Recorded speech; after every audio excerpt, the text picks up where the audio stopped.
तो बच्चों कैसे हैं आप सभी लोग, मुझे उम्मीद है कि आप लोग अच्छे होंगे। तो आज हम लोग देखने वाले हैं इंग्लिश का lesson 3.2 the night I met Einstein.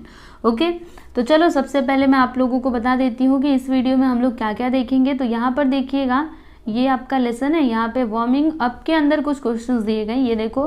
तो ये सारे क्वेश्चन के आंसर हम लोग देखेंगे। उसके बाद ये जो मार्जिन के क्वेश्चंस होते हैं ना, जैसे कि यहाँ पे देखो बहुत सारे क्वेश्चन है, ठीक है। मार्जिन मतलब जो किनारे किनारे के क्वेश्चंस होते हैं, उनके भी आंसर आपको इस वीडियो में मिलने वाला है, ठीक है। फिर ऐसे आगे बढ़ते जाओगे तो यहाँ से स्टार्ट हो रहा है इंग्लिश वर्कशॉप। तो ये जो इंग्लिश वर्कशॉप है, इसके क्वेश्चन के आंसर आपको इस वीडियो में मैं नहीं देने वाली। इन सारे क्वेश्चन के आंसर आपको नेक्स्ट वीडियो में मिलेंगे, यानी जो हमारा अगला वीडियो होगा उसमें हम लोग इंग्लिश वर्कशॉप देखेंगे इस लेसन का। यहाँ पे बस हम लोग वार्मिंग अप देखेंगे, उसके बाद मार्जिन के क्वेश्चंस देखेंगे, ठीक है। तो बस आप लोग ध्यान से देखते जाओ, टेक्स्ट बुक लेकर के चाहिए तो बैठो और फिर देखते जाना, ठीक है। सारे प्रश्नों को टिक करते जाना। और मार्जिन के क्वेश्चंस जो भी मतलब इंपॉर्टेंट है, सबके आंसर मैंने दिए हैं। तो चलो अभी स्टार्ट करते। तो यहाँ पे देखो पहला क्वेश्चन है, with your benchmate prepare a profile of Albert Einstein. इनका आपको प्रोफाइल क्या करना है, प्रिपेयर करना है, ठीक है। तो अल्बर्ट आइंस्टाइन, देखो यहाँ पे इनका प्रोफेशन क्या था, तो इसका आंसर देख लीजिए। इसमें क्या लिखोगे, प्रोफेशन में क्या लिखोगे, German mathematician, scientist and physicist. कौन थे ये, अल्बर्ट आइंस्टाइन, ठीक है, जो एक जर्मन मैथमेटिशियन थे, साइंटिस्ट एंड फिजिसिस्ट थे। फिर फील्ड ऑफ साइंस, तो इनका मतलब फील्ड ऑफ साइंस में क्या लिखोगे, physics and philosophy. World famous theory proposed, theory of relativity. Award, इनको नोबेल प्राइज मिला हुआ था। डिसेबिलिटी इन चाइल्डहुड, क्या हुआ था, लर्निंग डिसेबिलिटी। बुक्स रिटेन, कौन कौन से बुक्स लिखे उन्होंने, the world as I see it. Relativity, the special and general theory and ideas and opinions, ठीक है। तो यहाँ पे ये सभी इनके बुक्स के नाम हैं, ये ABC ऐसे, ठीक है। तो यहाँ पे अल्बर्ट आइंस्टाइन का प्रोफाइल कंप्लीट हुआ, देख लीजिए आप एक बार इसको अच्छे से। फिर हम आगे चलते हैं।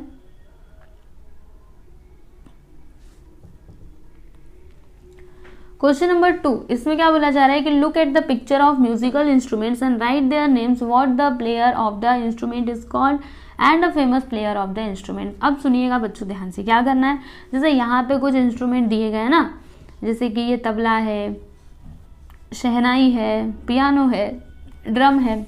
तो इन इंस्ट्रूमेंट्स का आपको नाम लिखने, देखो इसमें क्या है, नेम ऑफ द इंस्ट्रूमेंट। फिर one who plays is called, यानी जो इसको बजाता है, जैसे कि जो शहनाई बजाता है उसको क्या कहते हैं, शहनाई वादक, है ना। जो हारमोनियम बजाता है उसको क्या कहते हैं, अच्छा हारमोनियम तो यहाँ पे है ही नहीं, ठीक है। तो जो वो बजाता है उसको क्या कहते हैं वो आपको बताना है। और फिर फेमस प्लेयर, यानी जैसे कोई मैं आपको बताती हूँ, जैसे कि जाकिर हुसैन, ठीक है, वो तबला वादक थे, बड़े ही मतलब तबला एकदम बजाने में एकदम चैंपियन। तो फेमस प्लेयर थे ना तबला के, तो उनके नाम लिखने आपको इस तरीके से। इससे कंप्लीट करना है। एक बार इधर ज़रा टेक्स्ट बुक में देख लो तो जल्दी से समझ में आ जाएगा। देखो ये जो ब्लैंक प्लेसेस है इन्हें आपको फिल करना है, understood. Okay, so let's start. तो जो ये आपको पहला चित्र दिखाई दे रहा है, इसमें क्या है बच्चों, ये तो कोई भी बता लेगा, तबला है भाई, तबला है ना। Name of the instrument is tabla. One who plays is called, जो भी तबला को बजाता है उसको क्या कहा जाता है, तो तबला प्लेयर कहते हैं, तबला वादक भी कहते हैं, या फिर तबलाची, देखो यहाँ पे दिखा हुआ है, ये भी कहते हैं। फेमस प्लेयर कौन थे, जाकिर हुसैन। फिर ये सेकेंड पिक्चर जो है वो किसका है, तो शहनाई का है। तो जो शहनाई बजाता है उसको क्या कहा जाता है, शहनाई वादक। और फेमस प्लेयर कौन थे, तो उस्ताद बिस्मिल्लाह खान, ठीक है। फिर ये जो आपको दिखाई दे रहा है, this one is called as piano, it is a piano. And जो पियानो को बजाता है उसको हम क्या कहते हैं, पियानोइस्ट कहते हैं। एंड फेमस प्लेयर कौन कौन से थे, कौन कौन लोग थे, तो देखो यहाँ पे कई सारे लोगों के नाम लिखे गए हैं, अनिल श्रीनिवासन, फिर ल्यूडविग वैन बीथोन, फिर फ्रेडरिक चॉपिन, फ्रांस लिस्ट, ठीक है। लिस्ट अजीबो गरीब नाम है, पर क्या करें, अभी है तो हमें पढ़ना पड़ेगा ना। फिर यहाँ पे ड्रम, तो इसको क्या कहते हैं, ड्रम, जो ड्रम बजाता है उसको क्या कहा जाता है, ड्रमर। और फेमस प्लेयर कौन थे, तो देखो शिव मनी, फिर रिंगो स्टार, लार्स उलरिच, फिर ट्रेविस बाकर, मैक्स वेनबर्ग, मिक फ्लीटवुड, ठीक है। तो ड्रम बजाने वाले को ड्रमर कहा जाता है, keep in your mind. Next यहाँ पे ये क्या है बच्चों, वायलिन है, जो इसको बजाता है उसको क्या कहते हैं, वॉयलिनिस्ट। वायलिन है ना, तो वॉयलिनिस्ट कहा जाता है। और फेमस प्लेयर कौन कौन से थे, तो निकोलो पागानिनी, फिर Yehudi Menuhin, Joshua Bell, Karthik Iyer, M S. Gopal Krishnan. तो नाम सबसे अच्छा मतलब लेने में कौन सा आसान है, गोपाल कृष्णन है ना, आराम से। और ये कार्तिक अय्यर भी हम लोग ले सकते हैं, बाकी सब बड़े ही मतलब थोड़े टेढ़े टेढ़े नाम हैं।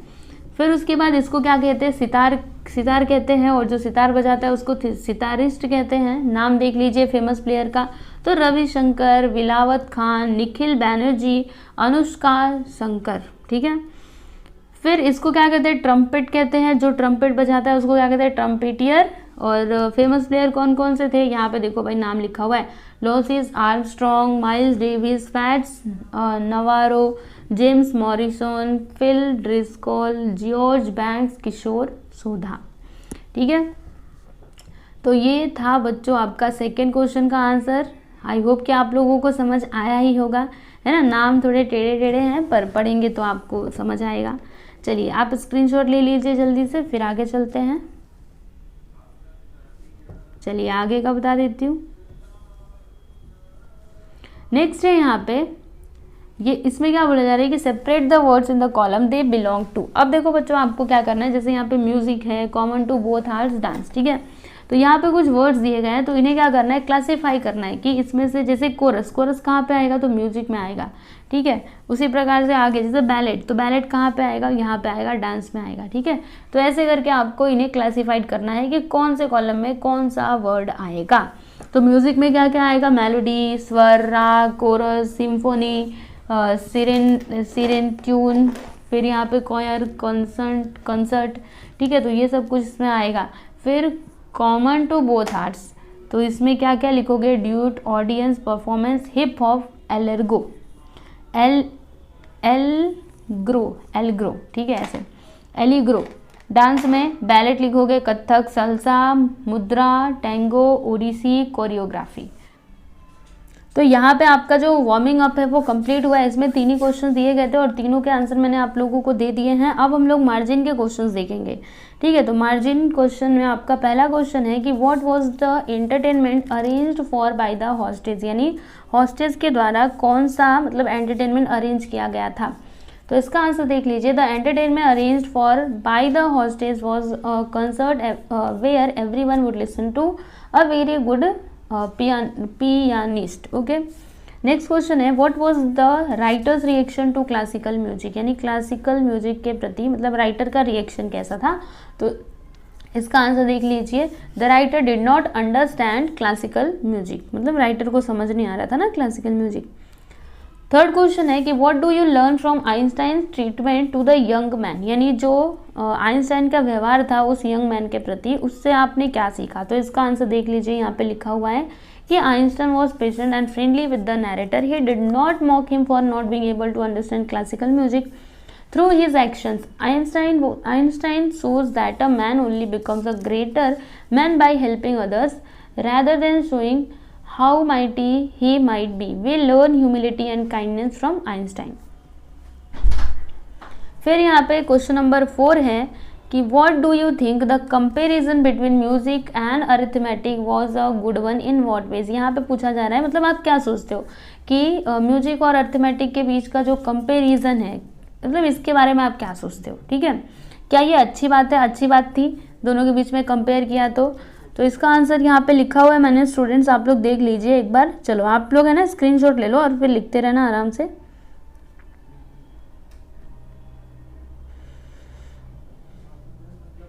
फिफ्थ क्वेश्चन है कि as far as listening is concern what difference do you notice between the writer and Einstein. देखो बच्चों, जहाँ तक ये लिसनिंग यानी सुनने का सवाल है, तो आप ना राइटर और आइंस्टाइन के बीच में क्या डिफरेंस देखते हो, क्या नोटिस करते हो, वो आपको यहाँ पे लिखना है। तो इसका आंसर देख लीजिए, ये यहाँ से लेकर के यहाँ तक हमने लिखा हुआ है, प्लीज़ आप इसका मतलब नोट कर लीजिए इसको।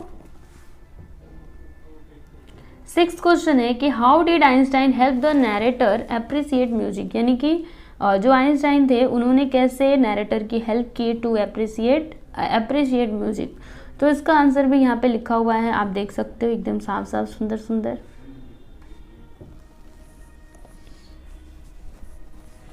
चलो आगे चलते हैं।